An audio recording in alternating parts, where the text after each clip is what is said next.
Okay. So today we have verses 20, 21, 22, 23, and 24 lined up. I'll start with verse number 20. दात्वयमेति यद्धानं दीयते अनुकारणे देशे काले च पात्रे च तद्धानं सात्विकं स्मृतम्. So the verse translates to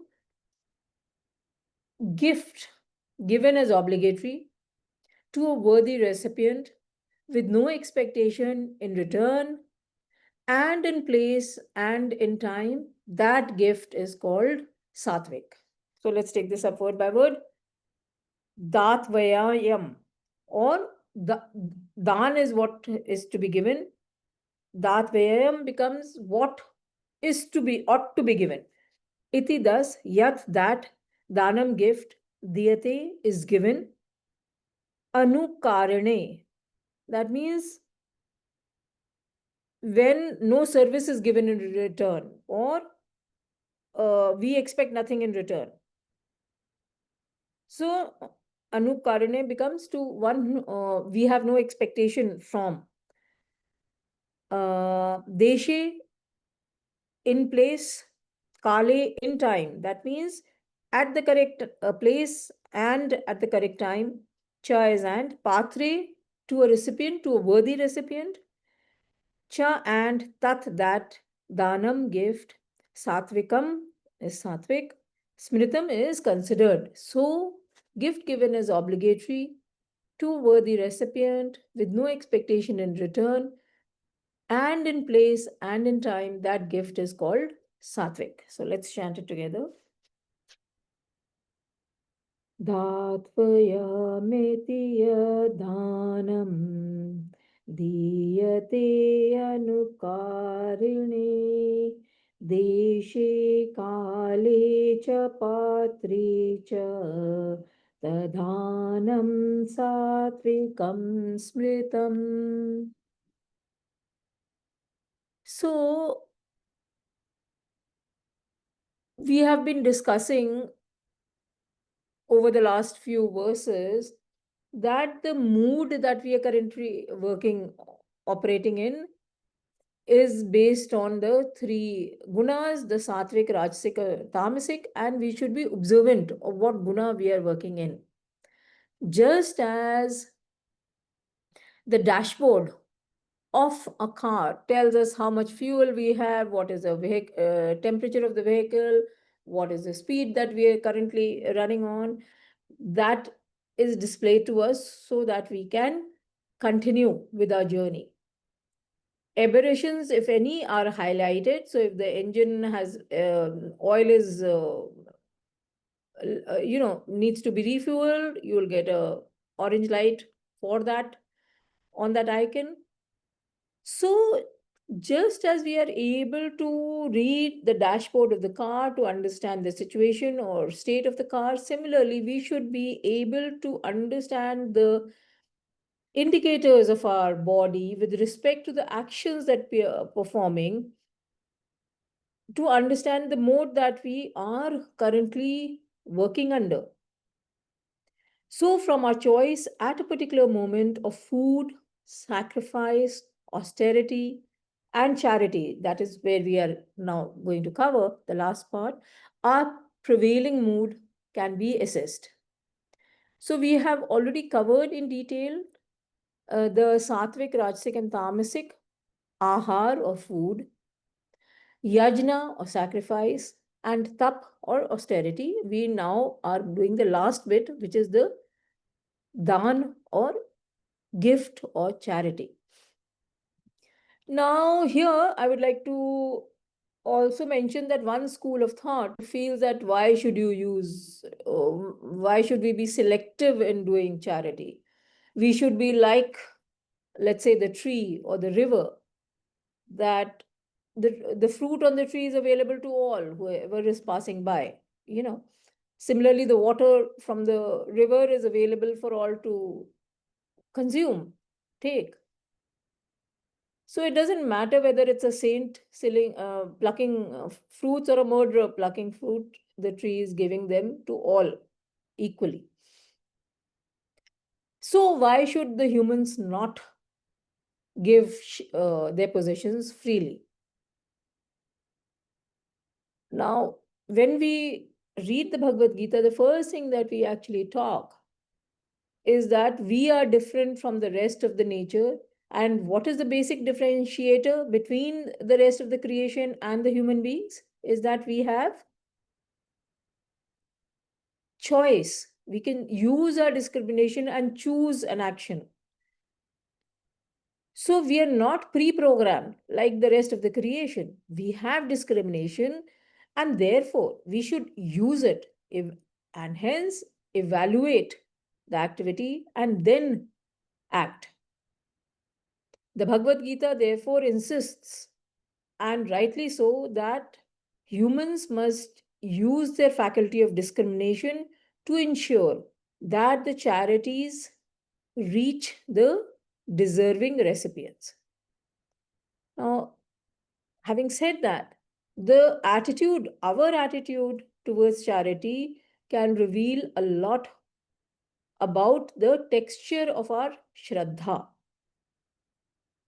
And we must always remember that the gift or the charity always should cater to the recipient and not to the donor. So it should not be that what I have is what I will give. I should actually determine what the recipient, whoever I have identified for the charity, what that recipient needs, and I should try and give that item in charity. Therefore, gifting should be done after inquiries and evaluation of recipients' needs. So, in this verse, in verse number 20, we are talking about the Sattvic Dan. So, first and foremost, it is Datvayam or obligatory. That means this gifting is done out of a sense of duty. We feel that we are obliged to give the charity or perform charity or give the gift. Hence, it's an obligatory service that we do. It should come naturally to us and not because someone is demanding it. Also, it should not happen from the level of the mind. It should not be impulsive. Oh, okay, today I feel like giving, so I'll give. Okay. So, not based on likes and dislikes, and not done to gain honor, fame, or be an ego boost. So the first thing is that it should be done. We are doing it out of obligation. It's an obligatory duty that we do. Anupkarane, that means without expecting anything in return.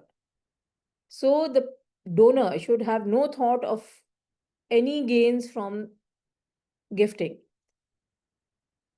Therefore, we should not donate something expecting something in return. It's not return gifts that should not be on our mind. There's no selfish motive.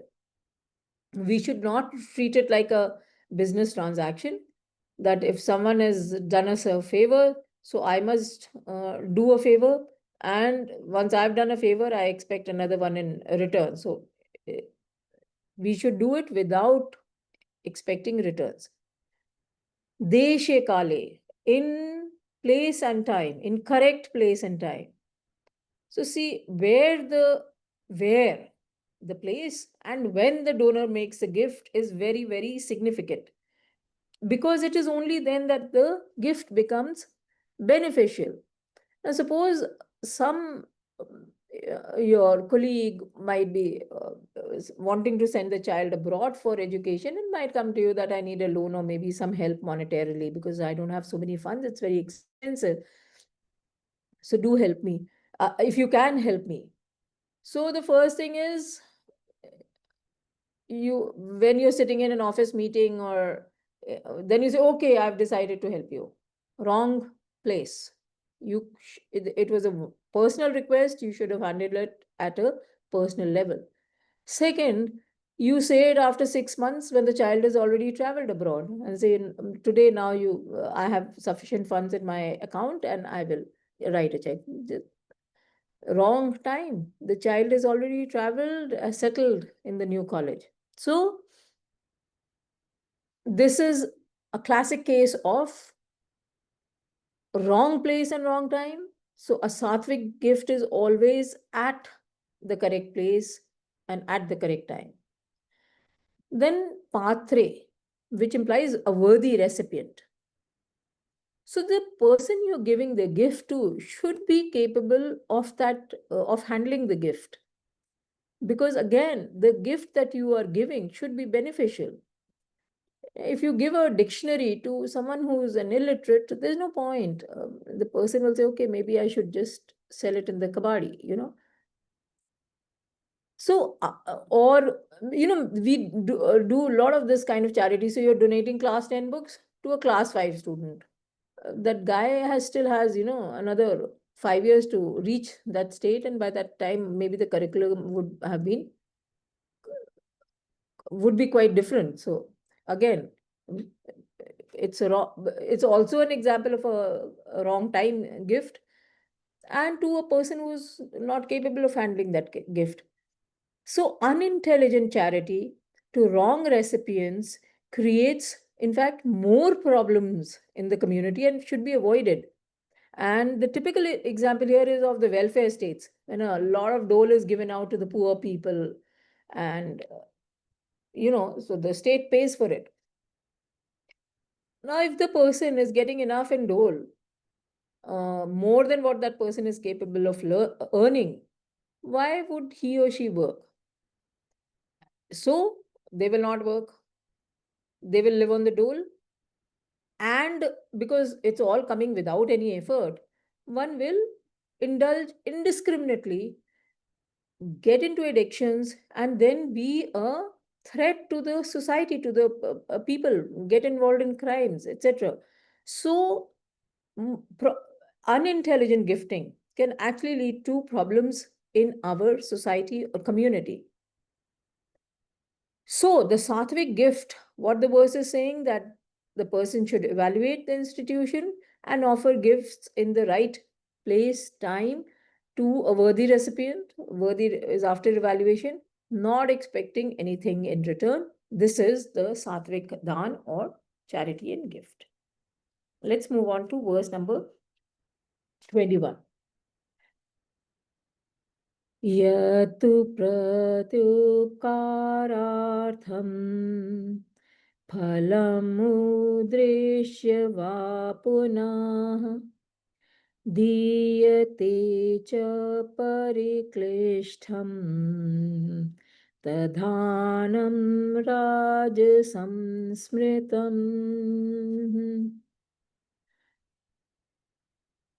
Gift given to receive in return, or expecting a fruit, or reluctantly, is considered rajasic. So let's take this up word by word. Yat, that, tu indeed, pratyupkarartham. Upkar is charity. Pratyupkar means to receive in return. Artham is to do. So pratyupkarartham becomes to act, to receive in return. Phalam is a fruit. Udrishya, having expected. Va or punah, again. Diyate is given. Cha and Pariklishtam is reluctantly. You don't want to do it, but you're doing it. Tat, that. Danam, gift. Rajasam, rajasic. Smritam is considered. So, gift given to receive in return, or expecting a fruit, or reluctantly, is considered rajasic. Let's chant it together. यतु प्रत्युपकारार्थं फलमुद्दिश्य वा पुनः दीयते च परिक्लिष्टं तद्दानं राजसंस्मृतम्.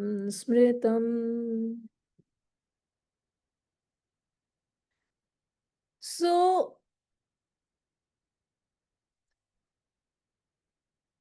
charity performed grudgingly. That means we are not seeing it as our obligatory duty.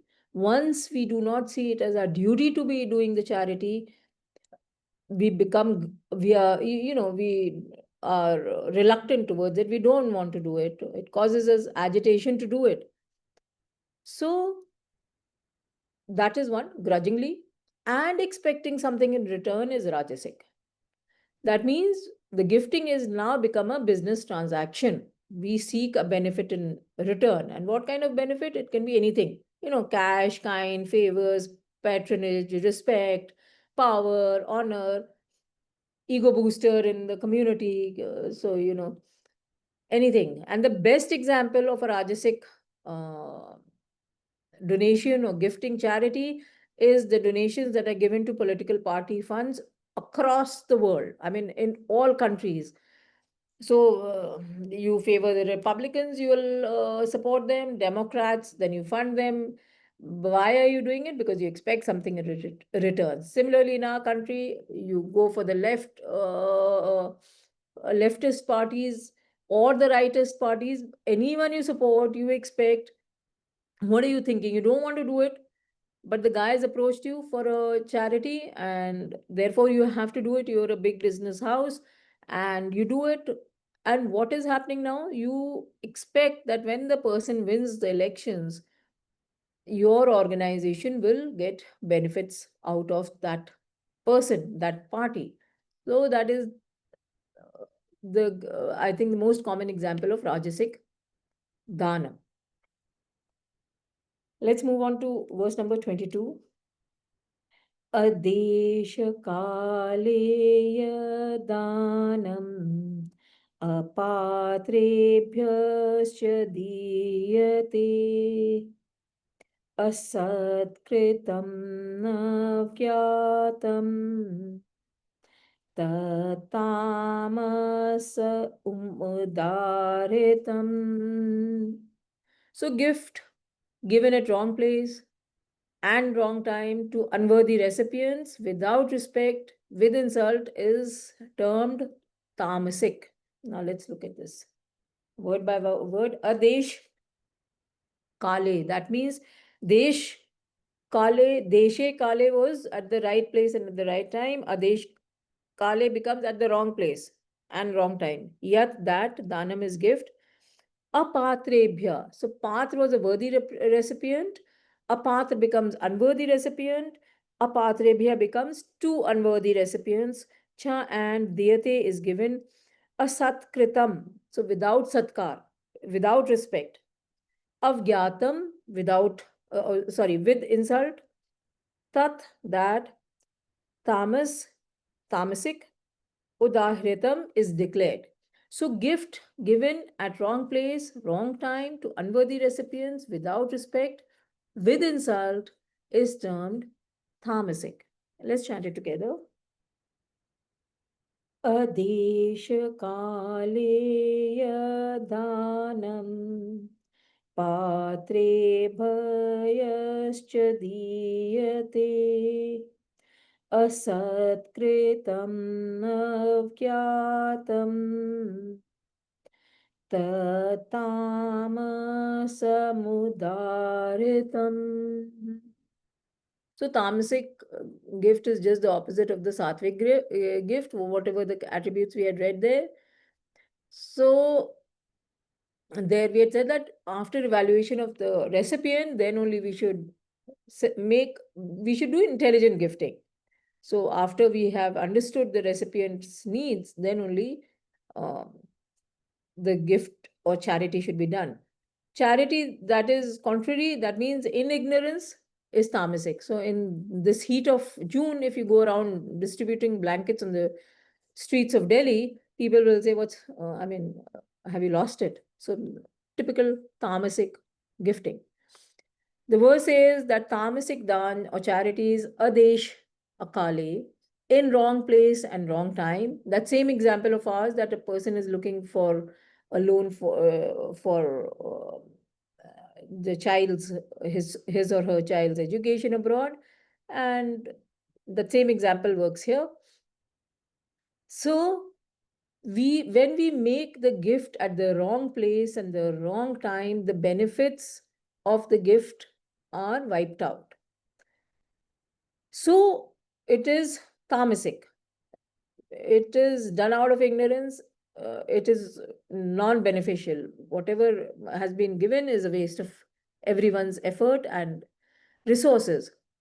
Apatrebhya, to unworthy recipients. So same examples that we had talked about at that time, that if you're giving a dictionary to an illiterate person, what will the person do with it? Or if you're giving, just now what I said, that blankets in the heat of summers to a beggar on the road, what will they do? They can't even store it. So if you're giving money again to an alcoholic, what do you expect? He will go and buy more alcohol with that money, no? And then become an addict and is more likely to commit crimes. So what happens when we are giving it to an unworthy recipient? We're not bothered that what is it that will happen to the gift. Not that we have to track it down to the last penny spent, but we can rest assured if you're giving it to someone who is incapable of handling it, it'll not be put to good use, right? And this is unintelligent charity to wrong recipients, as we discussed, will create more problems in the society. And of course, the example of the welfare states, where people who just get the dole indulge indiscriminately. Then the next adjective used is asat kritam, without respect. So now, when you think of a gift or a donation, you, if you do it after evaluation, it is out of your belief in a cause that you are actually making the charity. And it is out of one sense of duty that you're making that charity. And therefore, you give it respectfully. A gift without respect is tamasic, where you just say, okay, take it. Now that you're asking, take it. And even at times, avgyatam is with insult, given contemptuously. You every year you come asking for this, and then we don't see your face again for the till next year. So you're demeaning towards the recipient. So all this is are the hallmarks of a tamasic gift. So essentially, we should be using our discretion while performing charity. But also, we must remember that we should not just abstain from charity if the conditions which are laid out or the guidelines that we have just covered are not met. We should be charitable by disposition. We should try and be. So now with this, we end the sections of the gunas affecting our shraddha, or the shraddhas coming out of the gunas, and vice versa, right? We have been discussing that we are a combination of the three gunas, sattvic, rajasic, and tamasic, in different proportions, and how the gunas, our faith with respect to the three gunas, they are all linked.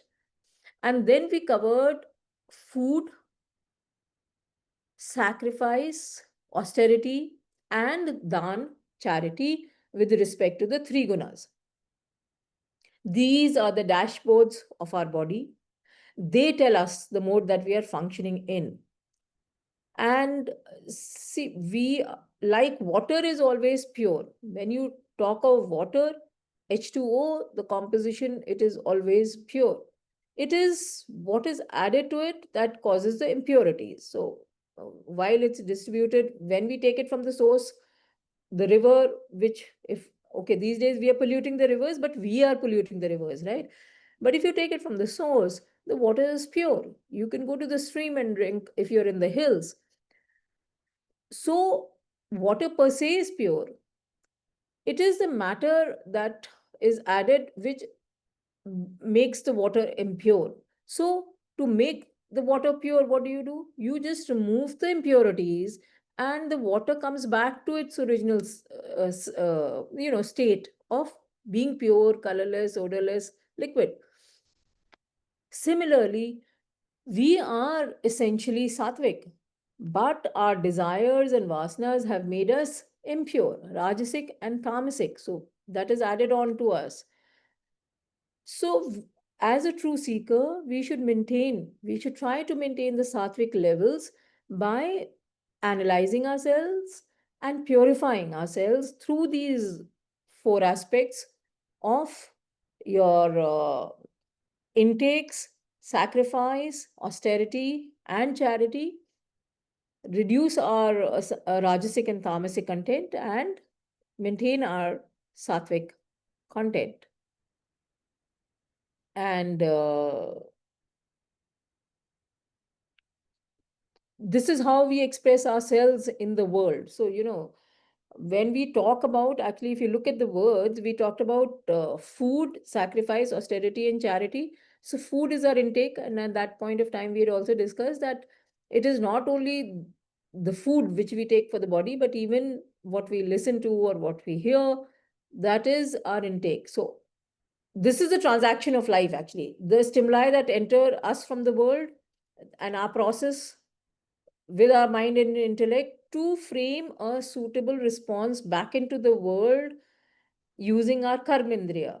The stimuli enter us through the gyan indriya, the senses of perception, and through the organs of action, we perform a suitable response into the world. And that is broadly covered by our yajna, the work actions, austerity, the tap that we do, and the dan that we do. So these are the four dials which are telling us the mood that is currently prevalent in us.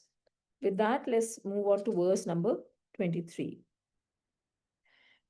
Om Tat Sad Iti Nirdesho Brahmanastre Vedhi Smrita Brahmanastena Vedascha Yakascha Vihita Puraha. So the verse translates to Om Tat Sat has been declared the threefold description of Brahman, from which arose the Brahmins or Brahmanas, Vedas, and sacrifices of ancient times.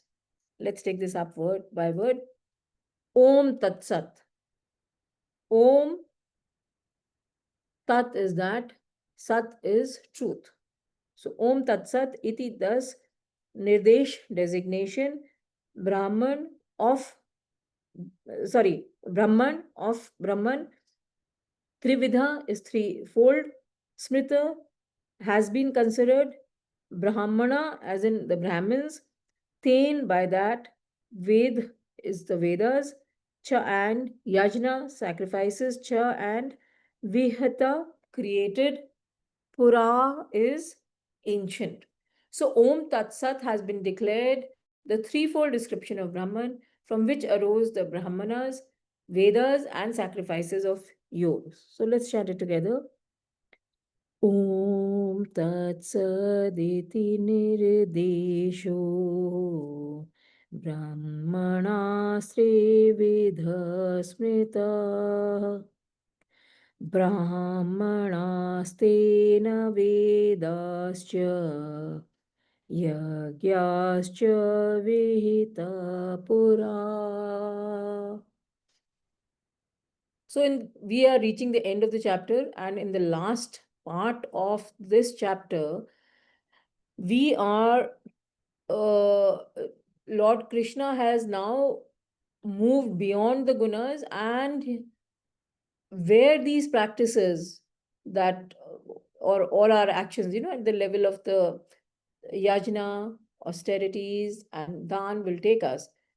So we are discussing the words Om Tat Sat, which symbolize different aspects of the absolute truth. Now see, Brahman, or that supreme reality, is referred to by many names. One of them is Om Tat Sat. Om Tat Sat is the threefold description, and each of the three words denote a different aspect of that reality. See, it's very difficult to explain something which is beyond words in words, right? So we have to appreciate that. So out of whatever description that we are using, this is one of the most relevant ones. And now let's take each of the three words, and of course we'll be covering them in subsequent verses also. So Om is the word symbol for Brahman, and it is considered the most powerful sound of the universe. It represents the transcendental, the pure self, the absolute, the unborn, that which is infinite. It is that substratum in which all the projections of our body, mind, and intellect take place. All the functions and all the projections take place. So, from that point of view, the substratum is also the waking, dreaming, and deep sleep states of our consciousness. All these worlds, states exist in that Brahman. Tat. What does it mean? That. Literally, it means that. Okay. So, that from which everything is come, in which everything exists, and into which everything merges back at dissolution. It is that state of spiritual enlightenment. And also, we read in the previous chapters that it also refers to that ultimate goal, which is the goal for the entire mankind, humans. It is that goal which the true seekers or the true spiritual seekers aim to achieve, having Shraddha in that goal, and through the dedicated practices of gift, dan, austerity, tap, and sacrifice, yajna. Sat. Sat means what is eternal, reality, existence, the universal truth. So the self control, that Brahman controls the macrocosmic and microcosmic cycles of creation and dissolutions of the entire creation, and of course of all the beings, including the humans. Again, it is the substratum in which all the creation, maintenance, and dissolution takes place, and in which all the experiences can take place. So it supports everything. So it is that reality. So when we refer to Brahman, the eternal reality, as Om Tat Sat, it is that source from which the castes, so we are talking of the Brahmins here, but all kinds of people, the Vedas, and the sacrifices proceed. Since the time of creation, since the ancient times, all superimpositions can arise from, exist in, and disappear into that reality, which is the substratum. The simplest example is the waves in the ocean. And it is the ocean water which is there as the substratum. It is from that water that the wave emerges. When it is existing, almost like having an individualistic existence, it's still that ocean water, and it falls, when it falls back or dissolves into the ocean, the water is the ocean water. So it's the same thing. And we continue with this understanding of each of these words uh, in the subsequent verses. So let's do the last verse for the day, verse number 24. तस्मादुमेत्युदाहृत्य यज्ञानतपः क्रिया प्रवर्तन्ते विधानोक्ताः सततं ब्रह्मवादिनाम्. So the verse translates to, therefore, acts of sacrifice, gift, and austerity, as enjoined in the scriptures, are always commenced by the utterance of Om by the students of Brahman. So let's take this up word by word. Tasmat, therefore, Om iti, thus, udahrita, is having spoken or having uttered. Yag, dan, tap, kriya. So yag is sacrifice, dan is gift, tap is austerity, kriya is acts. So yag, dan, tap, kriya becomes acts of service, gift, and austerity. Pravartante, begun. Vidhan ukta. So according to the Vidhan or according to the scriptures, as explained to us in the scriptures, Satatam, always. Brahmavadinam, the students who are trying to attain Brahman. So, therefore, acts of sacrifice, gift, and austerity, as enjoined in the scriptures, are always commenced by the utterance of Om by the students of Brahman. So, let's chant it together. Tasmadumetyaudaretya yagdana kriya प्रवर्तन्ते विधानोक्ताः सततं ब्रह्मवादिना. So see, Brahman is the origin of the world and is also the ultimate goal for humans. Therefore, the seekers or the spiritual seekers of that supreme reality of Brahman utter Om before starting their practices of gift, dan, austerity, tap, and sacrifice, yajna. The practices as enjoined in the scriptures to reach that state of enlightenment. And Om is the word that we use because, as just mentioned, that it is the first and the most powerful sound of the universe. It is a sound that encompasses all sounds of the universe. A single word that produces positive vibrations and allows us to feel, it enables us to feel connected with the whole universe. So if you just sit and close your eyes and just chant Om, and you let yourself flow with that, if you ever try doing it, you'll realize you start becoming one with the creation. So it has a deep effect on humans. It makes us peaceful and blissful. At the same time, it consists of three syllables, a, uma, which represent the waking, dreaming, and deep sleep states. So there's one whole Upanishad which talks about just the word Om. So Om has both articulate and inarticulate import. And this syllable, this word is considered closest to Brahman.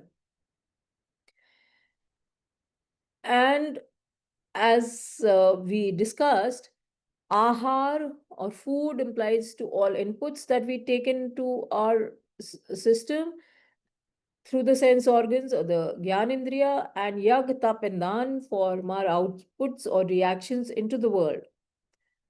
They all draw forth from our Shraddha.